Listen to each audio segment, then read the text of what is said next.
नमस्कार दोस्तों, DD red के एक और रिएक्शन वीडियो में आप सभी का स्वागत है। मैं हूं आलोक। तो आज जो वीडियो मैं आप लोगों के लिए लेकर आया हूं बड़ा मजेदार वीडियो है। ये वीडियो है कैटलिस्ट रिकॉर्ड्स का और इसका टाइटल है what would happen if Pakistan attacks India with nuclear weapons. मतलब समझ रहे हैं आप कि क्या होगा अगर पाकिस्तान एटम बॉम्ब से हमला कर दे भारत के ऊपर। अब इस पर पाकिस्तान की जनता क्या कहती है, आइए जरा देखते हैं। फिर उसके बाद में बीच बीच में काउंटर या बाद में काउंटर, जहां भी जरूरत पड़ेगी उस हिसाब से मैं काउंटर विद फैक्ट्स, विद सबूत, विद लॉजिक आपको दूंगा। चलिए शुरू करते हैं। तनवीर, मेरा आपसे सवाल ये है, क्या होगा अगर हम बम फेंकें इंडिया पे, वो भी एटम बम? एटम बम फेंकेंगे हम तो हमें कुछ सोच समझ के उसकी तरफ एटम बम फेंकना चाहिए, क्योंकि एनवायरनमेंट के हिसाब से अगर वो उन लोगों को नुकसान पहुंच सकता है तो हो सकता है उससे ज़्यादा नुकसान हमें ही हो जाए। क्योंकि वो ऐसे क्योंकि हवाएं जो हैं वो घूम फिर के हमारी तरफ, हमारे से उनकी तरफ से हमारी तरफ आ रही है। तो जिस दिन हम एटम बम फेंकें हो सकता है उस दिन हमारी तरफ की हवाएं चल रही हों, तो सारे असरात हो सकता है फिर हमारी साढ़े ते भी आ जाना, ਸਾਡੇ ਤੇ ਵੀ ਆ ਜਾਣ। ਅੱਗੇ ਸਾਡੀਆਂ ਮੱਝਾਂ ਮਰ ਗਈਆਂ, ਕੁਰਬਾਨੀ ਅਸੀਂ ਕਰ ਨਹੀਂ ਸਕਦੇ। ਤੇ ਅਸੀਂ ਹੁਣ ਮੈਂ ਇਹ ਵੀ ਸੋਚਿਆ ਜੇ ਅਗਰ ਈਦ ਵਾਲੇ ਦਿਨ ਤੋਂ ਪਹਿਲਾਂ ਮੱਝ ਮਰ ਜਾਵੇ ਤੇ ਫਿਰ 2 ਦੇਣੀਆਂ ਪੈਣੀਆਂ, ਤਾਂ ਉਹ ਇੱਕ ਲੈਣ ਦੀ ਤਾਂ ਹਿੰਮਤ ਕੋਈ ਨਹੀਂ ਹੈਗੀ, ਤੇ 2 ਕਿੱਥੋਂ ਲਵਾਂਗੇ। अगर तो हम उनके एटम बम पे गिरा दें फिर तो ठीक है, नहीं तो वो भी हम पे गिरा देंगे। तो वो भी, यानी कि अगर वो हम पे हमला करते हैं तो जायज़ है उन पर हमला करना। देखिए, अगर वो हम पे हमला नहीं भी करते और भी सूरत हाल हो सकती है जायज़ हमला करने की। सिर्फ ये तो नहीं कि पहले वही गिराएंगे, अगर वही गिरा देंगे तो हम बचे ही ना उनके ऊपर हमला ही नहीं, फिर क्या करेंगे। तो हम गिरा देंगे तो उन्हों का की बनेगा। ਉਹਦੇ ਵਾਸਤੇ ਪਲੈਨਿੰਗ ਕਰਨੀ ਪਏਗੀ ਨਾ ਕਿ ਉਹਨਾਂ ਦੇ ਬੰਬ ਦੇ ਉੱਤੇ ਬੰਬ ਸੁੱਟਿਆ ਜਾਏ, ਤਾਂ ਕਿ ਉਹਨਾਂ ਦਾ ਵੀ ਪਾੜ ਜਾਏ, ਸਾਡਾ ਵੀ ਪਾੜ ਜਾਏ, ਫਿਰ ਵੇਖੀ ਜਾਏਗੀ। उनका भी फट जाए, हमारा भी फट जाए, सारे गरक हो जाए। ये तो फिर जो होगा देखी जाएगी, लेकिन पीछे तो नहीं हटना ना। बिल्कुल नहीं फेंकना चाहिए जी। अपने हमसाए मुल्क पे बिल्कुल फेंकेंगे तो हमें भी उतना ही नुकसान होगा जितना उनको होगा, तो हमें भी इंसानियत का ख्याल रखना चाहिए। ठीक है, अच्छा मुझे ये बताएं कि आपको लगता है कि अगर वो हम पर एटम बम फेंके तो हमारा क्या होगा? नहीं, वो जितना हमारा नुकसान करेंगे उतना ही नुकसान उनका भी होगा। अगर वो एटम यूज़ करते हैं तो फिर पूरा सब कॉन्टिनेंट जोन सा है वो सारा ही तबाह हो जाएगा। तो बाकी ये है कि उनको भी नहीं करना चाहिए, हमें भी नहीं करना चाहिए, बस एक दूसरे को डराने के लिए ठीक है। डराने के लिए ठीक है, ठीक है। अम्मी जी भाऊ। हाँ जी, बिल्कुल ऐसी बात है, ऐसी बात है। मैं बता दे रहा हूँ, जिस एटम बम तो एटम बम का नुकसान उस कंट्री की तरफ ही होगा जिस तरफ, मतलब अगर वो हम उसके एंड पे फेंक सकें और उसके ये सारा वो यानी कि पूरे इंडिया में फैल के वहीं रह जाए। पूरा सिनेरियो तैयार कर रहे हैं ये। हाँ, पूरा सिनेरियो तैयार होना चाहिए ना। मतलब एटम बम अगर उस साइड पे जाए कि जहाँ हवाएं शवाएं उसके अंदर ही रहें, फिर तो इंडिया को नुकसान होगा। अगर हम बॉर्डर अपने लाहौर के पास ही फेंक दें, लाहौर के पास फेंक दें तो फिर हमारे पास ही आना है उसने, ठीक है। और दूसरी बात ये है कि अगर हम इधर से बटन दबाएंगे तो वो उधर से बटन दबाएंगे। अगर दोनों का घाटा तो फिर मुक गया आटा, तो ना कुछ करो तो ना कुछ। मुझे ये बताएं, हमारा तो मुल्क भी छोटा है, अगर उन्होंने जवाबी कार्रवाई कर दी तो की बढ़ेगा? फिर मैं यही तो दस रहा हूँ, तो पाकिस्तान बच जाना, साढ़ा डूब जाना है। पाकिस्तान बच जाना कि इंडिया बच जाना? पाकिस्तान बचन तो मतलब है कि वरना टोटा तो बच जाएगा ना, जितना पाकिस्तान है। कुछ समझा करो।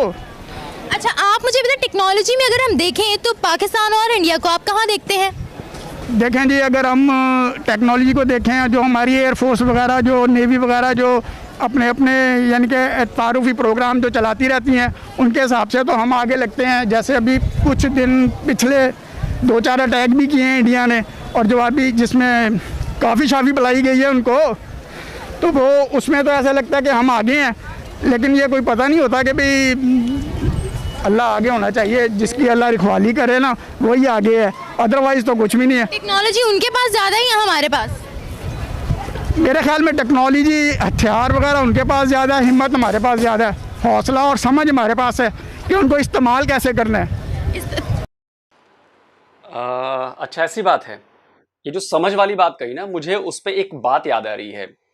आपके लेफ्टिनेंट जनरल रैंक के शायद ऑफिसर थे, वो वीडियो मैं आपको दिखाऊंगा अभी। उन्होंने पाकिस्तानी फौज की जो मानसिक स्थिति है कि कितने तेज हैं, आप कह रहे हैं ना कि हमारे पास हौसला ज़्यादा है और ये ज़्यादा है और वो ज़्यादा है, प्लानिंग की बात कर रहे थे। तो मैं उनकी एक बात सुनवाना चाहूँगा जिससे आपको साफ हो जाएगा कि पाकिस्तानी सेना की सोच जहां पे खत्म होती है ना, वहां से भारतीय सेना की सोच शुरू होती है। पहले आप उनकी बात सुनिए, उसके बाद आगे इस विषय पर इस वीडियो को आगे बढ़ाते हैं। ठीक है, पहले सुन लीजिए। हमारी जो मिलिट्री तालीम है यानी मिलिट्री एजुकेशन, इसमें कोई एक कोताही भी है। तो इसका मतलब ये है कि टैक्टिकल लेवल के ऊपर तो ये अपनी सोच है इनकी, लेकिन जो स्ट्रेटेजिक थिंकिंग जो इनका फर्ज बनता था वो इनमें है ही नहीं और ये सोच ही नहीं सकते, इसलिए ये मुसलसल ये गलतियां कर रहे हैं। मैं समझता हूँ ये क्लासिकल एग्जाम्पल है उन मिलिट्री ऑपरेशंस की कि जिनका ना सर है ना पांव है। ये कैसा ऑपरेशन है कि जिसके अंदर आपको एम्स एंड ऑब्जेक्टिव्स क्लियर नहीं है, क्योंकि मॉरली तो वो हाई ग्राउंड्स पे थे ना। आपने एलओसी क्रॉस की, आपने जाके उन पे अटैक कर दिया। तो शाहिद लतीफ साहब की भी बात आपने सुन ली, करगिल युद्ध के बारे में कह रहे थे, प्लानिंग और ये और वो। और उन भाई साहब की बात भी आपने सुन ली, वो बड़े सीनियर रैंक पर रहे हैं पाकिस्तानी सेना में, तो उनकी भी बात आपने सुन ली। तो अब आपको क्लियर हो गया होगा कि पाकिस्तानी पाकिस्तानी सेना का आईक्यू लेवल, उनके ऑफिसर्स, उनकी प्लानिंग कैसे करते हैं, वो कहाँ तक है। समझ गए ना, ये मैं नहीं कह रहा हूँ, ये पाकिस्तानी सेना के लोग ही कह रहे हैं। चलिए अब आगे बढ़ते हैं, देखते चल क्या है वीडियो में। ਤੇ ਉਹ ਕੀ ਅੰਨੇ ਨੇ ਜਿਹੜਾ ਉਹਨਾਂ ਨੂੰ ਪਤਾ ਨਹੀਂ ਕਿਵੇਂ ਇਸਤੇਮਾਲ ਕਰੀਦਾ। ਉਹ ਦੇਖੋ ਜੀ ਅੰਨੇ ਹੋਣ ਜਾਂ ਨਾ ਹੋਣ, ਸਾਨੂੰ ਤਾਂ ਇਹ ਪਤਾ ਜੀ ਉਹ ਬੰਦੇ ਨੂੰ, ਉਹ ਪਾਇਲਟ ਜਿਹੜਾ ਫੜਿਆ ਗਿਆ ਉਹਦਾ ਨਾਮ ਮੇਰੇ ਜ਼ਿਹਨ ਚੋਂ ਨਿਕਲ ਗਿਆ, ਅਭਿਨੰਦਨ। ਉਹ ਐਨਾ ਅੰਨਾ ਸੀਗਾ ਕਿ ਉਹਨੂੰ ਟਾਰਗੇਟ ਨਹੀਂ ਨਜ਼ਰ ਆਇਆ। ਉਹਨੇ ਪਤਾ ਨਹੀਂ ਦਰਖਤਾਂ ਦੇ ਤੋਤੇ ਉਡਾਏ ਨੇ, ਕਬੂਤਰ ਉਡਾਏ ਨੇ ਕਿ ਫਲ ਡਗਾਏ ਤੇ ਆਪਣਾ ਜਹਾਜ਼ ਥੱਲੇ ਡੇਗ ਲਿਆ ਆਪੇ। नहीं, टेक्नोलॉजी में तो इंडिया आ गया, ये तो हमें मानना पड़ेगा। टेक्नोलॉजी में इंडिया हमसे बहुत आगे है। उनकी जो लिटरेसी रेट है वो भी काफ़ी अच्छा है, लेकिन ये है कि जज्बा नहीं है उनमें लड़ने का। वो माशाल्लाह से हम पाकिस्तानियों में काफ़ी है। हम तो बाइक लग जाए, छोटी सी गाड़ी लग जाए तो 4-4 घंटे लड़ते रहने हैं। आइयो वही देखी जाएगी। जी आप ये बताएं क्यों आगे हैं वो हमसे टेक्नोलॉजी में। देखिए उसमें काफ़ी चीज़ें हैं, उनकी गवर्नमेंट के जो मतलब हैं जो रूल्स हैं, यानी कि वो इसको स्टडी को काफ़ी प्रमोट करते हैं। मैं काफ़ी ऐसा यूएई में भी रहा हूँ, मैंने देखा कि वो लोग बस ये डिग्रियाँ उनके पास, जो बच्चा जिसे कहते हैं ना पंजाबी जो इट पुट्टो तो डिग्री निकल दी है, उनका वो हिसाब है। हर बंदे के पास डिग्री है, हर बंदे का जो है वो क्वालिफाइड है, आता जाता चाहे कुछ नहीं है, डिग्री ज़रूर है उनके पास। अच्छा, अगर बमबारी होती है, अगर हम यहाँ से उन पर बम फेंकते हैं या वो हम पर बम फेंकते हैं, तो ज़्यादा नुकसान किसका होगा। देखिए ज़्यादा नुकसान इंडिया का होगा। उसकी वजह ये है कि उनकी जो पॉपुलेशन है, उनका जो लिविंग स्टाइल है वो बहुत ज़्यादा कंजस्टेड है। तो हमारा जो लिविंग स्टाइल कंजस्टेड है वो लाहौर में या किसी, मुल्क बहुत छोटा है, मैं आपको बता दूं। मुल्क छोटा होने से कुछ नहीं पड़ता, मुल्क छोटा होने से फ़र्क नहीं पड़ता। ये है कि उनका जो आबादी है वो बहुत ज़्यादा है और उनकी जो लिविंग स्टाइल है वो बहुत कंजस्टेड है। उस वजह से एक बम फेंकने से उनके बहुत बंदे उड़ेंगे, उनके बहुत बंदे उड़ेंगे। लेकिन अगर देखा जाए तो इंडियंस का लाइफस्टाइल हमसे बहुत बेहतर है, क्योंकि उनका लिटरेसी रेट हमसे बहुत जो है वो ठीक है। एजुकेशन की अगर बात करें तो वो उन्हें बहुत ज़्यादा है। नहीं, ऐसा नहीं है। लिटरेसी रेट में और लिविंग स्टाइल में बहुत फ़र्क है। उनका जो लिविंग स्टाइल है वो हमसे बहुत बुरा है। मतलब उनके आप देखेंगे तो उनकी बहुत ज़्यादा पॉपुलेशन ऐसी है जिनके पास आज भी बाथरूम भी मौजूद, पॉवर्टी, उनमें आज भी बाथरूम भी मौजूद नहीं है। लेकिन लिटरेसी और लिविंग स्टाइल ये दो डिफरेंट चीज़ें हैं। अच्छा, लेकिन पॉवर्टी को वो लोग डिक्रीज करने के लिए इकदाम भी कर रहे हैं। जैसे कि अगर हम इस साल की बात करें तो बहुत ज़्यादा डिक्रीज आया उनकी पॉवर्टी में, जिस तरह से उन्होंने स्कीम्स बनाई हैं। वो तो एक ठीक है, हर गवर्नमेंट कोशिश करती है। अगर आप हमारी गवर्नमेंट से पूछेंगे, उन्होंने भी यही कहना कि हमने बहुत कुछ किया पॉवर्टी जो है वो कम करने के लिए। लेकिन वहाँ पे अभी भी बहुत ज़्यादा है। उनको आप अगर देखें, अगर आप उनको कंपैरिजन करें, क्योंकि यहाँ पे तो अभी इंडियंस नहीं हैं, लेकिन अगर आप उनके साथ रहें तो आपको पता चलता है कि वो किस तरह, मतलब कितने वो लोग इस चीज़ के लिए, लाइफस्टाइल के लिए कितने भूखे हैं। अभी भी उनके पास नहीं है उस तरह का लाइफस्टाइल जिस तरह पाकिस्तानियों के पास है। और झूठ कैसे बोला जाता है, ये बड़ा ज़बरदस्त सिखाया आपने मुझे, बहुत ज़बरदस्त भाई साहब, बहुत ज़बरदस्त। लाइफस्टाइल की बात कर रहे हो, पाकिस्तानी लाइफस्टाइल।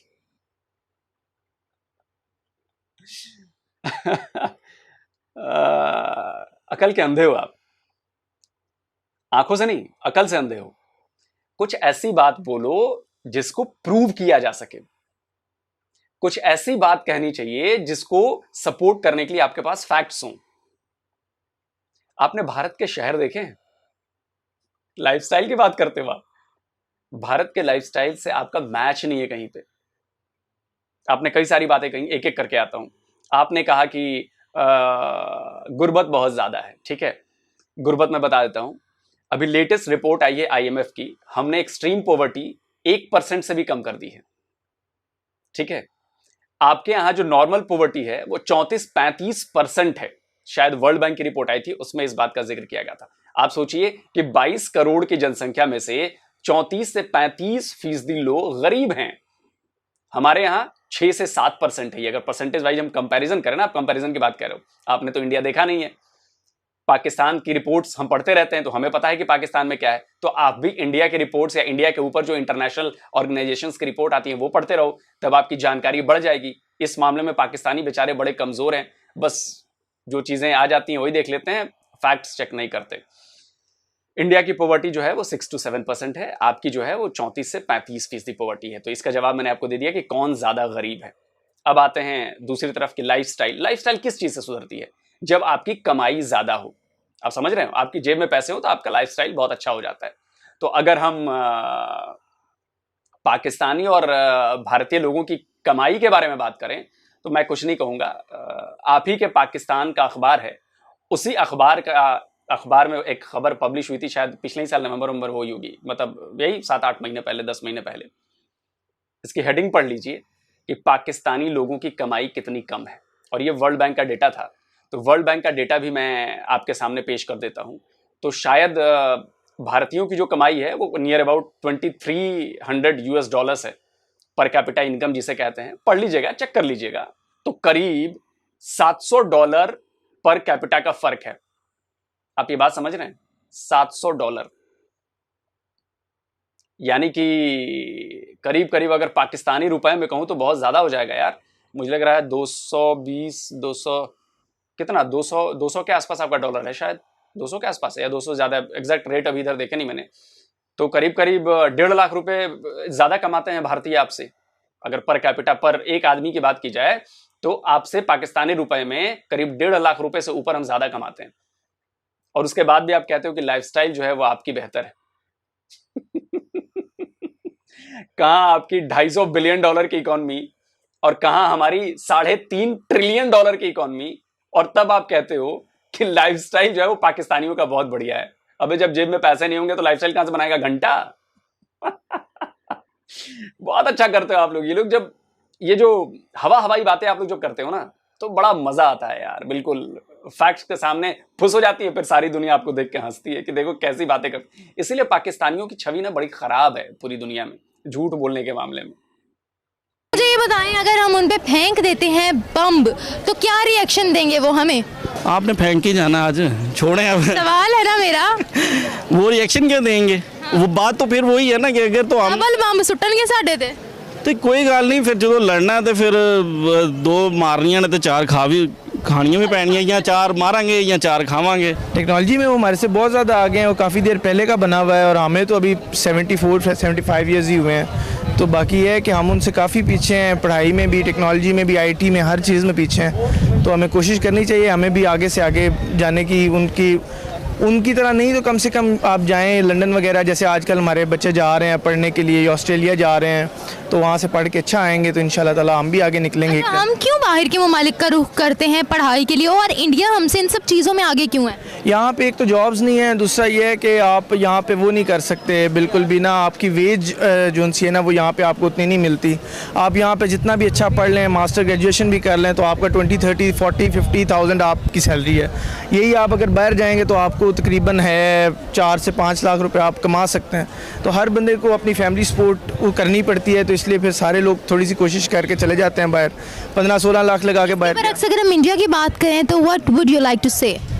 इंडिया ये है कि इंडिया ज़्यादातर 80% उधर पावर्टी है, और 20% जो है वही लोग लीड कर रहे हैं। जैसे हमारे पाकिस्तान में 10%, 5% है, इस तरह वहाँ पे 20% लोग लीड कर रहे हैं। वहाँ पर जो है पॉवर्टी को डिक्रीज़ करने के लिए जो है ना वो बहुत इकदाम किए जा रहे हैं। और अगर हम पॉवर्टी की बात करें तो बहुत ज़्यादा डिक्रीज़ भी हुई है। तो जिस तरह से वो इकदाम कर रहे हैं, आप कहाँ देखते हैं अब उनको? पॉवर्टी वो लोग नहीं कर सकते डिक्रीज बिल्कुल भी, क्योंकि जब तक इलिटरेसी रहेगी तब तक कोई भी पॉवर्टी आप रिमूव नहीं। इसी वहाँ की बहुत ज़्यादा है ना, वहाँ पे जो आम लोग हैं वो लोग इतने ज़्यादा नहीं है, उनको ऊपर आने के चांसेस ही नहीं मिलते इतने ज़्यादा। लेकिन उनके गवर्नमेंट जो है वो बहुत सी जॉब्स प्रोवाइड कर रही है, डिसेबल स्टूडेंट्स के लिए फैसिलिटीज़ दे रही है, तो अब आप क्या कहेंगे? ये हमारे सब कॉन्टिनेंट का जो कल्चर है ना, हम इसको नहीं कभी भी कम्पीट कर सकते। जो आगे है उसने हमेशा आगे ही रहना है, और जो पीछे है उसने हमेशा पीछे। कोशिश करे इंसान तो क्या नहीं हो सकता। बिल्कुल ऐसी बात है जी, बिल्कुल होना हो सकता है, जो चाहे बंदा कर सकता है जी। अच्छा, मुझे ये बताएं कि ज़्यादा नुकसान किसका होगा अगर हम उन पर फेंकें या वो हम पर फेंके एटम बम? दोनों का बराबर। चलिए, एटम बम वाली बात तो बाद में बताऊंगा। मुझे इन भाई साहब, मतलब पाकिस्तानियों की बात ना मुझे बड़ी अच्छी लगती है यार, कि वो बिना फैक्ट चेक किए, बिना जो मतलब असलियत है उसको एकदम दाएं बाएं हटा देते हैं और फिर अपनी बात कहते हैं। इतनी जबरदस्त कॉन्फिडेंस है, कहते हैं ना यार, इस बात के लिए तो मैं मान गया यार, पाकिस्तानियों में इसका कोई दूर दूर तक सानी नहीं है, किसी कोई उनका हाथ नहीं पकड़ सकता। कितनी कॉन्फिडेंस है, ये झूठी बातें बोल देते हैं आके कैमरे पर। ना उनका फैक्ट से कोई लेना देना, ना उनके फिगर से कोई लेना देना, ना सच्चाई से दूर दूर तक कोई वास्ता। वाह, इनके लिए तालियां बजाई जाएं कि भाई 80% इंडिया में पॉवर्टी है। कोई साबित कर दे भाई 80%। गुलामी लिख दूं मैं पाकिस्तानियों की, जो कहेंगे वो मान लूंगा भाई, जो कहेंगे वो मान लूंगा। हंसी आ रही है यार, कैसे कैसे। और मुझे निमरा अहमद जी, मैं आपसे हाथ जोड़कर विनती करता हूं, कुछ तो काउंटर करिए। थोड़ा बहुत कोशिश की आपने, लेकिन आप फैक्ट्स के साथ, शायद आपको फैक्ट्स मालूम नहीं है। फैक्ट्स के साथ अगर आप सब्जेक्ट जा रही हैं, कुछ भी पूछ दे रहे हैं, तो मतलब कुछ फैक्ट्स तो होने चाहिए। आपने ये जिक्र नहीं किया कि 34-35% पाकिस्तान में गरीबी है और भारत में 6-7% गरीबी है, और ये भाई साहब कह रहे हैं 80%। आपने करेक्ट नहीं किया। अब ये भाई साहब करेक्ट नहीं हुए तो ये इनके दिमाग में बैठा हुआ है, और ये सच बोलेंगे नहीं, क्योंकि इनके दिमाग में वो व्हाट्सएप पे आया होगा कि भारत में इतनी गरीबी है, ये गुर्बत है और ये गुर्बत है और वो गुर्बत है। अच्छा, एक भाई साहब वो कह रहे थे वहां पे कि भारत में टॉयलेट की कमी है। सुनिए भाई, मैं नहीं कहूंगा, आपके पूर्व प्रधानमंत्री इमरान खान, उन्होंने क्या कहा था टॉयलेट्स के बारे में, इंडिया और पाकिस्तान के बारे में, वो भी सुना देता हूं। अभी अभी याद आई ये बात, काउंटर करना जरूरी है ना, वो सुन लीजिए, फिर आगे एटम बम वाली बात करते हैं, ठीक है? सुनिए। और हम अब पाकिस्तान में जब फिरते हैं तो ये अभी अमीन असलम ने आपके सामने स्टेटिस्टिक्स रखी कि सिर्फ 42% पाकिस्तानियों के पास टॉयलेट फैसिलिटीज़ हैं, और उतने ही पाकिस्तानी हैं जिनके पास सैनिटेशन है।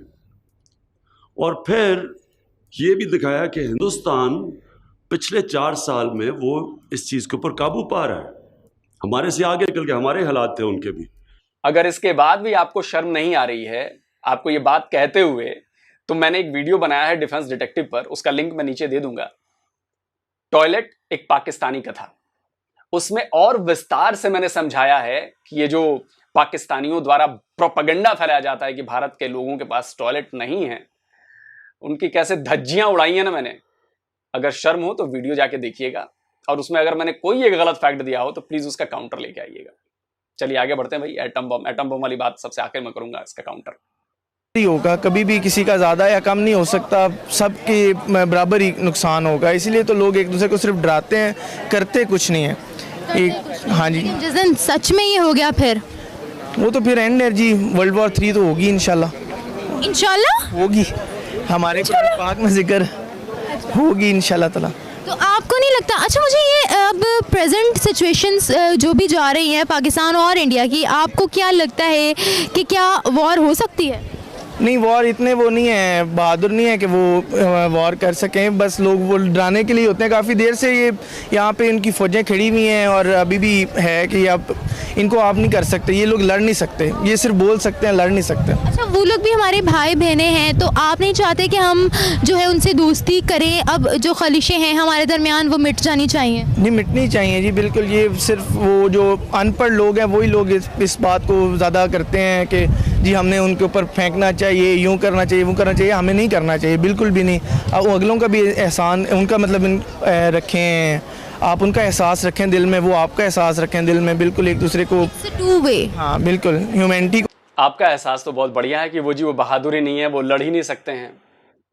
इस एहसास को कैसे भगाओगे? ये जो झूठा एहसास है, लड़ नहीं सकते तो 4 बार आपने अटैक किया ना, क्या हुआ? कश्मीर ले लिया आपने। 75 साल से नारा लगाए पड़े हो, कश्मीर चाहिए, कश्मीर के लिए हम जान देंगे, ये करें। क्या कर लिया 75 साल में? अगर हम बहादुर नहीं हैं तो आपने तो अब तक कब्जा कर लेना चाहिए था ना भाई पाकिस्तान का कश्मीर पर। 4 बार अटैक आपने किया, कश्मीर का 1 इंच तो ले ना पाए। बातें बस बड़ी बड़ी करा लो। एक इसके लिए बड़ा अच्छा शब्द है, हमारे यहाँ हिंदी में बोलते हैं, वो बोल नहीं सकता मैं अभी, कि वही काम आप लोग करते हो, जबान से की जाती है वो चीज। खैर चलिए, तो आपने मद्देनजर रखना चाहिए थी। अच्छा, आप ये बताएं, करंट सिचुएशन को देखते हुए जवाब दीजिएगा, क्या आपको लगता है अभी अगर हम ये फैसला लें कि हम इंडिया पर एटम बम गिराएं तो क्या यह जायज़ होगा? पहले जो एटम बम घूमन ने साढ़े उत्ते गिराया था पेट्रोल का, उन तो संभाल लो, फिर तुसी इंडिया वाले क्राइसिस से बाहर निकलेंगे तो उन पर फेंकेंगे, ये कहना चाहिए? भुखे मर जावांगे तो उन्होंने इंडिया लैके की करांगे असी इतने भुखे मरन डे ना, आटा मिलन डे, दसिया तो है 12 रुपये की रोटी हो गई है, 10 रुपये लैके जाओ, कहता भाई घर नूं जाओ। ये क्राइसिस इंडिया में है? इंडिया के क्राइसिस और हैं, हमारे क्राइसिस और हैं। वो अगर उन्हें देखा, तरह के बेसिक क्राइसिस हैं वहाँ। मैं अभी बता रहा हूँ ना आपको कि अगर वो देखें ना, वो हर चीज़ अपने मुल्क में बना रहे हैं, गाड़ी जहाज से, सुई से लेके जहाज तक, मतलब हर चीज़ बन रही है, बड़ी बड़ी खुद बना रहे हैं ना, बड़ी बड़ी बसें, टाटा शाटा बन रही है ना। हाँ भाई, उनके टाटा इंडस्ट्री है ना, बट वो।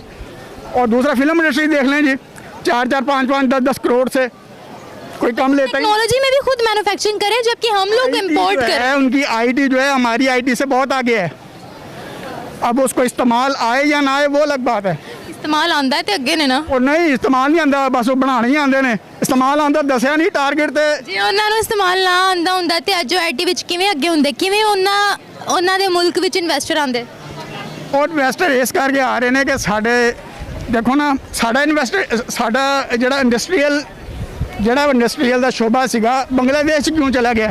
क्यों चला गया? इस करके बत्ती नहीं हैगी।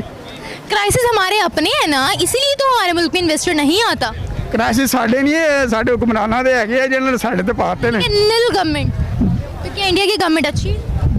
गवर्नमेंट अच्छी से मुराद है कि देखें अपने मुल्क के लिए तो अच्छी है।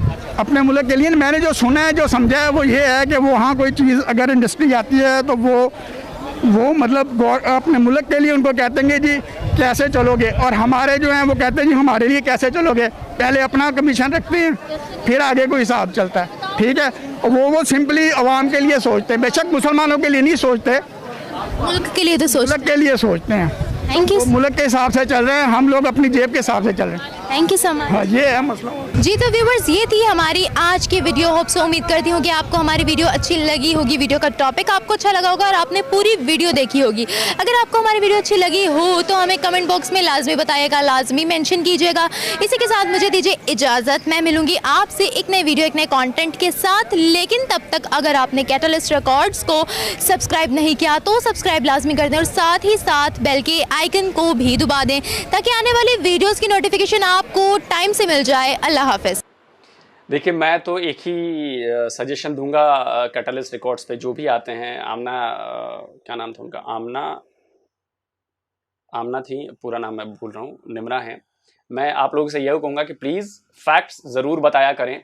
काउंटर करेंगे तो लोग आपके वीडियो को पसंद करेंगे, जैसे शोएब चौधरी करते हैं रियल एंटरटेनमेंट में। लोग देखिए उनके वीडियो को कितना पसंद करते हैं, क्योंकि वो फैक्ट लेकर आते हैं, वो पेश करते हैं फैक्ट की। बॉस जो आप बोल रहे हो उसका फैक्ट ये है, ये सही बात नहीं है। लेकिन आप लोगों में थोड़ी सी मुझे इस चीज़ की कमी लगती है।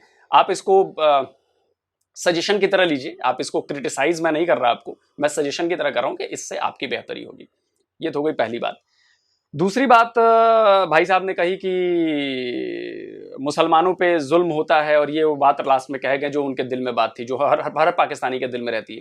तो आप एक बात बताइए, ये लॉजिकली बताइए कि अगर कोई इन्वेस्टमेंट आती है, कोई फैक्ट्री आती है या कंपनी आती है, तो क्या उसका फ़ायदा इस देश के मुसलमानों को नहीं मिल रहा है? क्या वो लिख के आती है कि हम सिर्फ हिंदुओं को ही फ़ायदा पहुंचाएंगे, मुसलमानों को नहीं पहुंचाएंगे? तो बड़ी ही वाहियात सोच है, लॉजिकली सोचा करिए। चलिए, ये तो हो गई बात। दूसरी बात आते हैं कि एटम बम पे। अच्छा, पहली बात तो ये कि लड़ाई नहीं होनी चाहिए। दूसरी बात ये कि अगर लड़ाई हो भी गई तो एटम बम का इस्तेमाल नहीं होना चाहिए बिल्कुल भी। उसका असर क्या होता था आज से हम देख चुके हैं। 1945 में जापान के हिरोशिमा और नागासाकी पर जब बम गिरे थे। खैर ठीक है, उसके बारे में भी एक डिफेंस डिटेक्टिव पे वीडियो बना रखा है, आप देख सकते हैं कि भारत और पाकिस्तान में न्यूक्लियर वॉर हुई तो क्या होगा। तीसरी बात कि आप जाके पढ़ लीजिए, ये आपकी जानकारी के लिए कह रहा हूं, जो भी लोग ये वीडियो देख रहे हैं, भारत की जो पॉलिसी है, नो फर्स्ट यूज पॉलिसी है एटम बॉम्ब को लेकर, बिल्कुल न्यूक्लियर को लेकर बिल्कुल क्लियर पॉलिसी है, नो फर्स्ट यूज, यानी कि पहले हम न्यूक्लियर बॉम्ब का अटैक नहीं करेंगे चाहे कुछ भी हो जाए। यह अटैक तब होगा जब सामने वाला देश हमारे ऊपर न्यूक्लियर अटैक करता है। तो आप समझ गए। तो ये तो हो गई, मैंने भारत की पॉलिसी बता दी, हम कभी फर्स्ट यूज पॉलिसी नहीं है हमारी। दूसरी चीज कि सिपरी की रिपोर्ट है, उसके मुताबिक पाकिस्तान के पास 150 से 180 या 170 न्यूक्लियर वॉरहेड्स हैं, हिंदुस्तान के पास 120 से 140 न्यूक्लियर वॉरहेड्स हैं। ठीक है, फर्ज कीजिए कि आपने सभी के सभी वॉरहेड्स हमारे ऊपर मार दिए। वैसे ये ऐसा होता नहीं है, ये इम्पॉसिबल है कि 150 एक साथ रेडी करके और मार दिए, ऐसा होता नहीं है, क्योंकि बहुत कम उसमें होते हैं जो एक्टिव होते हैं, क्योंकि उनकी मेंटेनेंस का खर्चा बहुत ज्यादा है। अगर आपने न्यूक्लियर मिसाइल को एक्टिव कर रखा है, अगर आपने मान लीजिए 25 या 30 न्यूक्लियर मिसाइल आपने एक्टिव कर रखे हैं, तो उनको मेंटेन करने का खर्च बहुत ज्यादा है। बाकी जो होते हैं वो डीएक्टिवेटेड फॉर्म में होते हैं, जब यूज पड़ने पर, जरूरत पड़ने पर उनको एक्टिवेट किया जाता है। भारत ने भी कर रखे हैं, पता ही है। दूसरी बात यह है कि अगर आपने फर्ज कीजिए मार ही दिया, आप भारत से 7 गुना छोटे मुल्क हो, समझ रहे हो आप हमारा कितना नुकसान करोगे। एक भाई साहब कह रहे थे कि दोनों का बराबर नुकसान होगा, दोनों का बराबर नुकसान नहीं होगा। मैं आपको सिनेरियो समझाता हूं। आपने सारे के सारे मार दिए, 150 मार दिया आपने, ठीक है, मैक्स बता रहा हूं, 150 आपने मार दिए, हमारे 150 जगहों पे गिरेंगे, अलग अलग जगहों पे। अगर 1 से 10 लाख लोग भी मरते हैं तो 1.5 करोड़, 2 करोड़, 5 करोड़, 10 करोड़ लोग मार लोगे, 20 करोड़ लोग मार लोगे। ठीक है, अब यही काम हमने कर दिया रिटेलिएशन में, तब तो अब 20 करोड़ पूरे का पूरा मुल्क ही साफ हो गया ना। इसके आगे का पॉइंट और भी है कि हमारे पास है anti ballistic missile defence system, ABD. आप इस बात को पढ़िए, जाके समझिए। वो हमने इसलिए बना के रखा हुआ है कि जब दुश्मन की मिसाइल जब फायर होगी तो हम उस मिसाइल को आसमान में ही नष्ट कर देंगे। आप इस बात को समझिए। पाकिस्तान के पास ये सुविधा नहीं है कि अगर हमने बैलिस्टिक मिसाइल आपको छोड़ा तो आपके पास बैलिस्टिक मिसाइल डिफेंस सिस्टम नहीं है, आप बैलिस्टिक मिसाइल को नहीं रोक सकते। इंडिया के पास ये कैपेबिलिटी है। तो अगर आपने 150 के 150 मार दिए, जो कि नॉर्मली होगा नहीं, एक टाइम में 4 से 5 मिसाइलें, 8 मिसाइलें, इससे ज्यादा आप मार नहीं सकते, तो हम तो आसमान में ही नष्ट कर देंगे।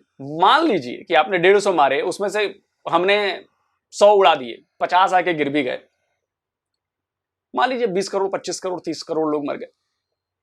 हमने तो अगर 50 भी मिसाइलें मार दी तो आपका तो काम तमाम हो गया ना। इस बात को समझिए, प्रैक्टिकल बात मैं कह रहा हूं, ये इसमें कोई हाइपोथेसिस नहीं है, ये प्रैक्टिकल बात है।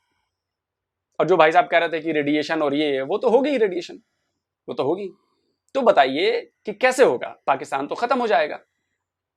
अब आप इसमें कहिए कि आप झूठ बोल रहे हो, हमारे पास जज्बा है, हम तो ये कर देंगे, और इनकी ताकत है, ऊपर वाले की ताकत है। ऊपर वाले की सब ताकत हम देख चुके हैं 4 लड़ाइयों में। क्या हुआ, कश्मीर आज तक आप ले नहीं पाए, ताकत के होने के बावजूद, जज्बा होने के बावजूद, हौसला होने के बावजूद। खैर, अब आप ये सोचिए कि जंग लड़ने के लिए क्या क्या चीजें चाहिए होती हैं। सबसे पहले कि आपकी इकोनॉमी मजबूत हो, मतलब आपकी जेब में पैसे हों।